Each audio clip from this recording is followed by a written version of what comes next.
बिस्मिल्लाहिर्रहमानिर्रहीम नहमदुहु व नुसल्ली अला रसूलिहिल करीम। मैं हूँ आपका मेज़बान डॉक्टर शहजाद अहमद। अल्हम्दुलिल्लाह, जैसा कि आपके इल्म में है, तबसराए कुतुब हम्द व नात नई और पुरानी किताबों पे अल्हम्दुलिल्लाह मालूमाती तबसरा पेश किया जाता है और हम्द व नात रिसर्च फाउंडेशन कराची से मैं आपसे मुखातिब होता हूँ अल्हम्दुलिल्लाह।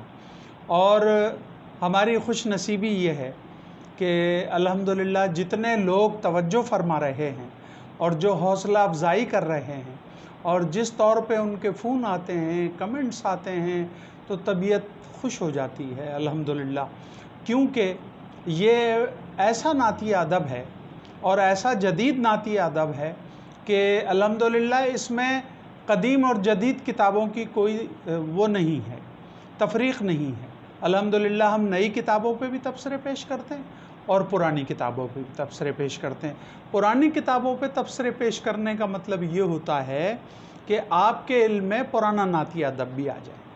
जो आज के नौजवान रिसर्च स्कॉलर हैं, तालिब इल्म हैं, नात के तलबा व तालिबात हैं, अल्हम्दुलिल्लाह जदीद लिटरेचर तो उनके सामने है, उनके ज़ौक़ व शौक़ को वो बढ़ाता है, मगर कुछ किताबें ऐसी होती हैं जो इनके इल्म में नहीं होती हैं।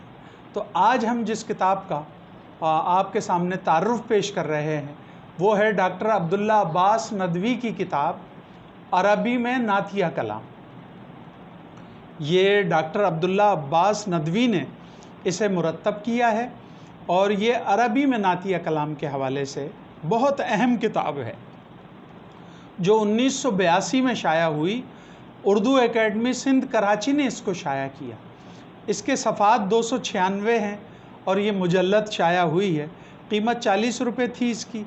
साइज़ 23, 36, 16 है इसका। अच्छा, मौलिफ़ का सने पैदाइश 1925 फुलवारी शरीफ ज़िला पटना है और हाले शहरियत मक्का मुकर्रमा सऊदी अरब में थी पहले। तालीम फ़ाज़िल नदवतुल उलमा लखनऊ, पीएचडी फ़लसफ़ा लिसानियात लीड्स यूनिवर्सिटी इंग्लिस्तान से किया। आपने इस मौजू पे पीएचडी नहीं किया है बल्कि आपका फ़लसफ़ा लिसानियात पर पीएचडी है और लीड्स यूनिवर्सिटी इंग्लिस्तान से आपने इस पीएचडी को किया है अल्हम्दुलिल्लाह। इस किताब में अरबी नात का तारुफ़ है और इसकी मुख्तसर तारीख़ पेश की गई है। फिर अरबी नात के अनासिर तरकीबी और मरकज़ी मज़ामीन का तारुफ़ कराया गया है और अरबी में नात का इब्तिदाई सरमाया पेश किया गया है। डॉक्टर अब्दुल्ला अब्बास नदवी ने अपनी इस किताब की तरतीब के सिलसिले में हिजाज़ के कदीम कुतुब खानों से भी इस्तिफ़ादा किया है। फिर उन्होंने एक दिलचस्प उन्वान हक़ बहक़दारे रसीद कायम किया है।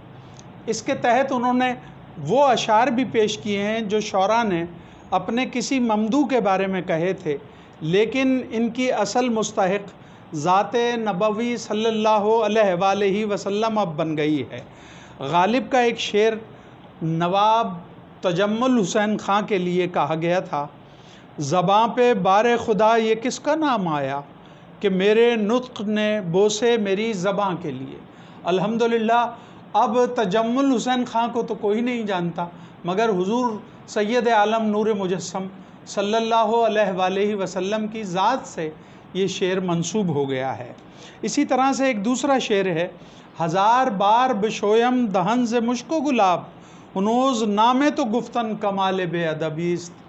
तो अर्ज़ करने का मतलब ये है कि ये ऐसे अशार हैं जो नात के नहीं हैं, मगर इसमें जो मौजू है, मज़मून है, वो सरकार दो आलम सल्लल्लाहु अलैहि वसल्लम की ज़ात की तरफ मुत्तला होता है, इत्तला देता है। और अल्हम्दुलिल्लाह आपकी ज़ात सितोदा सिफ़ात का इसमें ऐसा लगता है कि जैसे ये उसके लिए कहा गया है। तो अल्हम्दुलिल्लाह ये नात में कसरत से ये इस्तेमाल होते हैं और जिसके बारे में कहा गया है उनसे कोई वाकिफ़ नहीं है। तो डॉक्टर अब्दुल्ला अब्बास नदवी की ये किताब अरबी में नातिया कलाम जो उन्होंने पेश की है, इतनी अहम किताब है कि अगर आप जानना चाहते हैं उर्दू में عربی کے سرمائے کو اور جو مضامین اور جو تحقیق انہوں نے اس میں پیش کی ہے، بہت ہی جدید انداز میں انہوں نے یہ کام کیا ہے۔ اور الحمدللہ اگر آپ عربی کے نعتیہ کلام یا نعتیہ شاعری کو جاننا چاہتے ہیں تو ڈاکٹر عبداللہ عباس ندوی کی اس کتاب کا مطالعہ بہت ضروری ہوگا۔ میں آپ سے یہ درخواست کرتا ہوں کہ جب بھی کوئی عربی پہ کام دیکھنا چاہیں جو اردو کے حوالے سے ہو تو آپ اس کتاب کا مطالعہ ضرور فرمائیں۔ اور جیسا کہ آپ کے علم میں ہے، ہماری یہ درخواست ہوتی ہے آپ سے کہ آپ ہر کتاب کو الحمدللہ توجہ سے ہمارا یہ جو پروگرام ہے ملاحظہ فرمایا کریں، اور ہم اس کا عکس بھی شائع کرتے ہیں تاکہ کوئی کمی بیشی اگر گفتگو میں رہ گئی ہے تو وہ عکس سے اور اس کے فوٹو کاپی سے وہ پوری ہو جائے تاکہ لوگوں کو پوری معلومات جائیں۔ اللہ آپ کا حامی و ناصر ہو۔ آپ نے میزبان ڈاکٹر شہزاد احمد کو اجازت دیجیے، اگلی کسی کتاب کے ساتھ پھر حاضر خدمت ہوں گے۔ وما علینا الا البلاغ۔